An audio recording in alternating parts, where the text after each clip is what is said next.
Hi friends, welcome to our channel smart Telugu house wife. ఎలా ఉన్నారు? So ఈరోజు నా మార్నింగ్ రొటీన్ షేర్ చేస్తూ మీతో నేను చాలా విషయాలు చెప్పాలని అనుకుంటున్నాను. సో యూజువల్గా ఏంటంటే నేను తొందరగా ఏదైనా మైండ్లో రాగానే యూట్యూబ్లో షేర్ చేశానండి. నేను ఏదైనా అనుకున్నది అది చేసిన తర్వాత మాత్రమే షేర్ చేస్తూ ఉంటాను. సో నాకు అదొక భయం అనమాట. చేస్తాను అని చెప్పి నేను చేయలేకపోతే మళ్ళీ మనం మాట నిలబెట్టుకోలేకపోయామే అన్న ఫీలింగ్ ఉంటుంది నాకు. సో ఆ రీజన్ తోటి నాకు ఏదైనా చేయాలని అనిపించింది, unless until I start it, నేను అది మొదలుపెట్టిన తర్వాత మాత్రమే చెప్పాలని అనుకుంటూ ఉంటాను. సో యాజ్ ఐ సెడ్, నేను ఇందాక చెప్పినట్టుగా నేను నా ఛానల్ రెండు మారాలండి. బికాజ్ నేను కూడా ఎందుకు ఇంక్లూడ్ చేశానంటే, బికాజ్ యూట్యూబ్ అనేది స్టార్ట్ చేసిన తర్వాత లైఫ్లో చాలా చేంజెస్ వస్తాయి. బికాజ్ అంతకుముందు మన కోసం మనకి టైం ఉంటుంది, ఇంట్లో పిల్లలకి అన్నీ చూసుకుంటాం. బట్ ఒక వర్క్ అనేది ఇంటి దగ్గర నుండే చేసుకోవడం మొదలుపెట్టిన తర్వాత ఆబ్వియస్గా మనం దాన్ని కూడా డెడికేటెడ్గా చేస్తాం. కాబట్టి మన పర్సనల్ టైం అయినా ఏదైనా కూడా చాలా వరకు స్పెండ్ చేయాల్సి ఉంటుంది. సో దాన్ని బట్టి మనం అంతకుముందు చేసే పనులన్నీ ఇర్రెగ్యులర్ అయిపోతాయి, టైం టు టైం ఉండదు. సో చాలా చాలా చేంజెస్ వస్తుంటాయి. అవన్నీ కూడా మీతో ఇవాళ నేను షేర్ చేస్తూ ఈ వ్లాగ్ అనేది కంటిన్యూ అవుతుంది. సో నాకు దోశ అనేది మోస్ట్ ఫేవరెట్, అండ్ మా పిల్లలు ఆనియన్ దోశ అడిగారని చెప్పేసి మార్నింగ్ రొటీన్లో ఆనియన్ దోశ చేశాను. ఆనియన్స్ ఉడకాలి అంటే మనం ఇలా మూత పెట్టుకుంటే త్వరగా ఉడుకుతాయండి, టేస్ట్ కూడా బాగుంటాయి. అండ్ దీనికి కాంబినేషన్గా ఆల్రెడీ నేను టమాటా పచ్చిమిర్చి వేసి చట్నీ కూడా చేశాను. ఇంకా మన టాపిక్లోకి వచ్చేస్తే, నా ఛానల్ కూడా ఎందుకు చేంజ్ అవ్వాలి అని అనుకున్నానంటే, మనము ఒక ఛానల్ స్టార్ట్ చేశాక మన మైండ్ కొన్ని రకాలుగా ఆలోచిస్తూ ఉంటుంది. సో ఇలా చేస్తే బాగుంటుంది, అలా చేస్తే బాగుంటుంది, ఆ ప్రయోగాలు ఈ ప్రయోగాలని ఏవో చేస్తూ ఉంటాం. బట్ స్టార్టింగ్లో మనం ఏదైతే నేర్చుకొని చేయగలమని స్టార్ట్ చేసామో దాని నుంచి ఎక్స్పెరిమెంటింగ్ చేసుకుంటూ రకరకాలుగా మారుతూ వస్తాం. కాబట్టి ఇట్స్ ఓకే, మనం చేసే ఆల్టరేషన్స్ అనేవి, మార్పు అనేది ఎప్పుడూ కూడా ఉండాలి. అవి కొంతవరకు పాజిటివ్ని ఇస్తాయి, కొన్నిసార్లు నెగిటివ్ ఎఫెక్ట్ అనేది ఇస్తాయి. తర్వాత నేను ఆలోచించుకున్న దాన్ని బట్టి నేను స్టార్టింగ్లో ఏ విధంగా అయితే మంచి మంచి టిప్స్ షేర్ చేశాను. కాకపోతే మధ్యలో నేను స్టార్ట్ చేసిందల్లా వ్లాగింగేనండి. అందరూ ఛానల్ వ్లాగ్స్ తోటి స్టార్ట్ చేస్తారు. బట్ నేను మాత్రం నా ఛానల్ని నేను వ్లాగ్స్ చేయడానికి మాత్రం స్టార్ట్ చేయలేదు. టిప్స్ చెప్తూ ఉండేదాన్ని. చిన్నగా అప్పుడొక వ్లాగ్ వేస్తూ ఎక్కువగా అది ఎంతూజియాజం చూపించడం వల్ల అలా నాకు తెలియకుండా నేనే వ్లాగింగ్లోకి అయితే వచ్చేసాను. బట్ వ్లాగ్స్ కంటే కూడా మనము ఇన్ఫర్మేటివ్గా ఉండే వీడియోస్ చేయడం అనేది ఫస్ట్ నుంచి నాకు ఎలా అయితే చేశానో అదే చేస్తే బాగుండిద్ది అని ఇప్పుడు అనిపిస్తుంది. సో ఎవరైనా సరే they learn from the lessons కదా. సో మనకు ఎదురయ్యే అనుభవాలు, మన ఎక్స్పీరియన్సెస్ని బట్టి మన థాట్స్, మన ఆలోచనలు మారుతూ ఉంటాయి. సో ముందు ఎలా అనుకున్నానో అదే వేలో ఇప్పుడు కూడా చేయాలని అనుకుంటున్నాను. సో మన బ్రేక్ఫాస్ట్ యమ్మీగా రెడీ అవుతుంది. నాకైతే దోశ ఎన్నిసార్లు చిన్నప్పటి నుంచి అమ్మ వేస్తున్నప్పటి నుంచి చూస్తున్నా కూడా, నేను వేస్తున్నా కూడా అది ఒక మంచి డిలైట్ఫుల్ థింగ్ లాగా ఎంతో సంతోషం ఇస్తుంది నాకు. ఆ దోశ అలా పోరస్గా రావడం, చిల్లులుగా కనిపిస్తూ దాని మీద ఆనియన్స్ వేసుకోవడం, లేదంటే చట్నీతో తినడం, చిన్నప్పటి నుంచి తింటున్నా, ఎప్పుడు కొత్తగానే ఉంటుంది. సో మీకు కూడా నచ్చుతుందని అనుకుంటున్నాను. నచ్చిందా లేదని కూడా కామెంట్ చేయండి. అండ్ ఇంకా మన టాపిక్లోకి వస్తే, అది ఫస్ట్లో ఎలా అయితే ఏ థీమ్తో నేను ఆలోచించి ఛానల్ స్టార్ట్ చేశానో అదే వేలో వెళ్ళాలని ఇప్పుడు అనుకొని మన ఛానల్లో చాలా మార్పులు అయితే వస్తాయి. మార్పులు అంటే డ్రాస్టిక్ చేంజెస్ కాదు. మీరు ఇప్పటి వరకు చూసిన లైక్ వ్లాగ్స్ అయితే ఇప్పుడు నేను సడన్గా స్టాప్ చేసేసాను అంటే మళ్ళీ మీలో చాలామంది ఏంటంటే, ఇవి చూడడం అలవాటైన వాళ్ళు మళ్ళీ డిసప్పాయింట్ కాకుండా అప్పుడప్పుడు వ్లాగ్స్ వేస్తూ రెగ్యులర్గా నేను ఏ బేస్లో స్టార్టింగ్లో చేశానో అలాగే ఇక నుంచి ఛానల్లో వీడియోస్ అనేవి రాబోతున్నాయి. సో వెదర్ మీరు అంటే బ్లాగ్స్ వేసినంత వ్యూస్ వచ్చినా రాకపోయినా నేను అట్లాగే చేయాలని అనుకుంటున్నాను. బికాజ్ అదే నాకు కంఫర్టబుల్గా ఉంటుంది. మిగతా వాళ్ళలాగా ఎక్కువగా ఫ్యామిలీని ఫోకస్ చేస్తే నాకు వ్లాగింగ్కి చాలా స్కోప్ ఉంటుంది. నేను అలా చేయలేను కాబట్టి నా స్కోప్ అనేది లిమిటెడ్ అయిపోయింది. దట్ టు లాంగ్ డ్యూరేషన్ మీరు చూసేసరికి you don't find it much ఏమంటారు ఇంట్రెస్టింగ్. బికాస్ మనకి ఎంతమంది దొరికితే అంతమందిని చూపిస్తూ ఉంటే ఎప్పటికప్పుడు బ్లాగ్స్లో కొత్తదనాన్ని సృష్టించగలం. కానీ నా ఒక్క ఫేస్తోనే నేను చేసే ఇంట్లో పనితోనే మీకు ఎన్ని రోజులు చేయగలను చెప్పండి? ఇట్స్ హైలీ ఇంపాసిబుల్ కదా. సో నాకు అనిపించింది, నేను ఇంతకుముందు ఎలా ఆలోచించానో అలా చేస్తేనే బెటర్ అని అనిపించింది. బట్ ఆ వ్యూ అనేది చేయాలి అని అనుకొని డిసైడ్ అయిన తర్వాత దానికి తగిన ప్లానింగ్ ఆలోచించుకొని నేను మీతోటి కొద్దిగా మార్పులు ఛానల్లో తీసుకొచ్చాకే మీతో చెప్దామని అనుకున్నాను. అలాగే షేర్ చేశాను. కొంచెం డిస్టర్బెన్స్ వస్తే ఏమనుకోకండి, పైన ఫ్లాట్లో చిన్న వర్క్ నడుస్తుంది.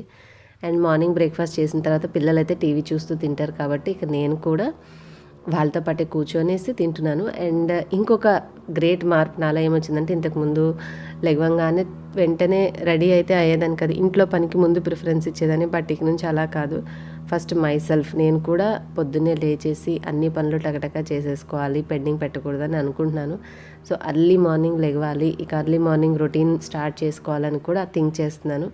సో అట్లా కూడా స్టార్ట్ చేసుకుంటే నేను షేర్ చేసే వ్లాగ్స్లో ఏదో ఒక వ్లాగ్లో మీకు కొద్దిగా చూపించడానికి అయితే ట్రై చేస్తాను.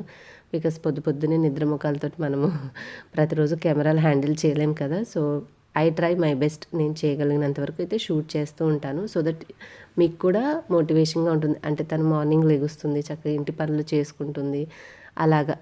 సో చాలా అనుకుంటున్నాను, బట్ ఏంటంటే అవన్నీ చిన్నగా నేను మార్చుకుంటూ వచ్చిన తర్వాత మీతోటి నాలో నేను తెచ్చుకున్నటువంటి చిన్న చిన్న చేంజెస్ అన్నీ కూడా మీతో షేర్ చేస్తూ ఉంటాను.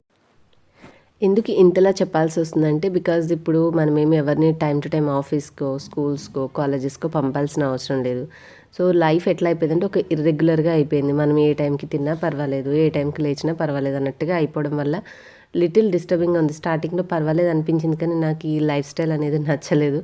ఇర్రెగ్యులర్ టైమింగ్స్లో తినడం, ఇర్రెగ్యులర్ టైమింగ్స్లో పడుకోవడం, లేకపోవడం, పనులు గజిబిజిగా ఉదయం అవ్వాల్సింది మధ్యాహ్నం ఇట్లా డిలే అయిపోవడం.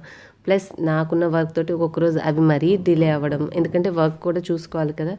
సో ఈ క్లమ్జినెస్ అంత చిరాగ్గా అనిపించేసి నేను ఫస్ట్ థింగ్ ఆలోచించింది అయితే, నేను ఇవన్నీ చేసుకున్న తర్వాత క్లియర్గా మనము మైండ్ సెట్ మార్చుకుని మళ్ళీ రెగ్యులర్గా ఆఫీసెస్, స్కూల్స్ ఉన్నప్పుడు ఎట్లా ఉన్నామో అలాగే టెన్షన్గా లెగవడం, పనులు చేసుకోవాలని అనుకుంటున్నాను. సో ఎంతవరకు చేస్తాను అనేది ఆలోచించి తప్పకుండా మీతోటి నేను సక్సీడ్ అయ్యాను అనేది కూడా ఎప్పటికప్పుడు అప్డేట్ వ్లాగ్స్లో చెప్తూ ఉంటాను. దాంట్లో భాగంగానే ఈరోజు మార్నింగ్ వ్లాగ్ కదా ఇప్పుడు మీరు చూసేది. సాయంత్రం అయిన తర్వాత కిచెన్ అంతా కూడా ఎంత మెస్సీగా ఉందంటే, ఈ ఇంట్లోకి వచ్చే ముందు పెట్టేయాలి అన్నట్టుగా గబగబా షెల్ఫ్లో పెట్టేసినవి ఆర్గనైజ్ అయితే చేయాలి.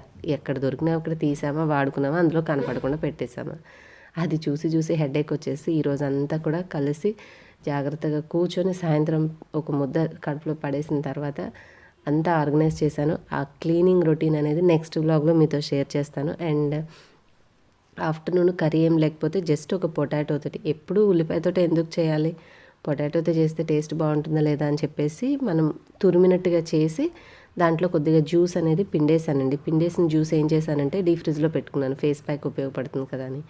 ముందు నుంచి నాకు మ్యారేజ్ అయినప్పటి నుంచే కాదు, పెళ్ళి కాకముందు నుంచి కూడా ఇంట్లో ఉన్న వాటితోటే ఏదో ఒకటి బ్యూటీ టిప్స్ చేసుకోవడం అలవాటు నాకు.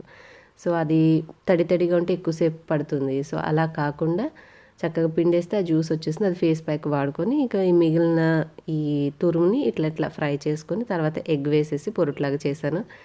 ట్రస్ట్ మీ, చాలా అంటే చాలా బాగుంది. మనం ఉల్లిపాయే ఉంటే పొరుటు చేసుకోవాల్సిన అవసరం లేదు, ఈవెన్ పొటాటో ఉన్నా కూడా చేసుకోవచ్చు.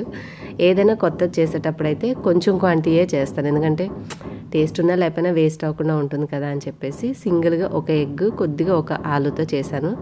చాలా బాగా కుదిరింది. సౌండ్ డిస్టర్బెన్స్ వస్తుంది.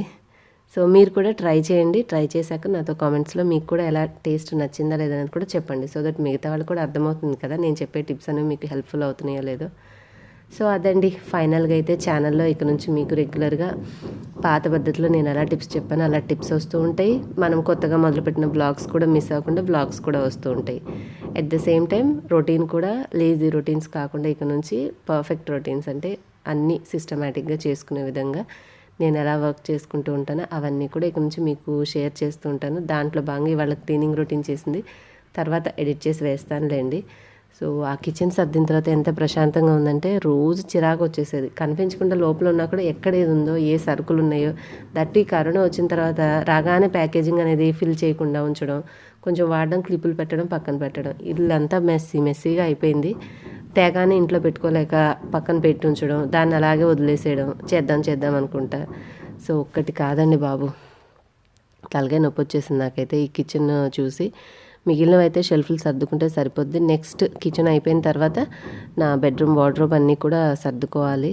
సో కొత్త ఇంట్లో 4 రోజులు అన్నీ నీట్గానే ఉంటాయి, కానీ కొద్ది రోజులు గడిచిన తర్వాత ఎంత కొత్త ఇల్లు అయినా సరే మళ్ళీ అన్నీ గజిబిజి అయిపోతూనే ఉంటాయి. సో అవన్నీ కూడా సర్దుకొని కాస్త నీట్గా పెట్టుకుంటే బాగుంటుంది. ప్లస్ నా బెడ్రూమ్లోకి నేను తెచ్చుకున్న ఆర్గనైజర్ అయితే చాలా హెల్ప్ఫుల్ అయిందండి. ఇంతకుముందు ఎక్కడ చూసినా ఛార్జర్లు, ఎక్కడ చూసినా బుక్స్, పెన్నులు ఇవే ఉండేవి.